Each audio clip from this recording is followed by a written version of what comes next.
বলছিলাম যে মালদা যদুপুর থেকে এসেছি, 50 টাকার হেল্প পাওয়া যাবে? এখন হবে না? না ঠিক আছে দাদা। দাদা একটু থামেন তো। আপনাদের গ্রামে এসে গেছে। বলছি যে আমরা অনেক দূর থেকে এসেছি, মালদা যদুপুর থেকে। কি ব্যাপার, ছবি করছেন কেন? ছবি মানে কি, আমরা একটা চ্যানেলের মাধ্যমে দেখাচ্ছি যে পৃথিবীতে এখনো ভালো মানুষ আছে। না, এটা ভুল। সামনে থেকে একটা লোক আসছে, ওর কাছে সাহায্য চেয়ে দেখি দিবে কিনা। 50 টাকা হেল্প করা যাবে? দিলে খুব ভালো হতো। খালতিপুরে কোথায় হলো আপনার বাড়ি? একদম পৃষ্ঠানি বাড়ি। ও,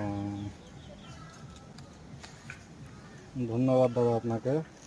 যাবো 16 মাইল। আরও দুটো কথা আছে। ব্যাপারটা হলো যে যারা সাহায্য করবে ওদের জন্য আমরা একটা মানে ছোটো মোটো একটা গিফট রেখেছি, খুশি করা আর কি। টাকা আসলে আছে, এটা মানুষের কাছে আমরা একটা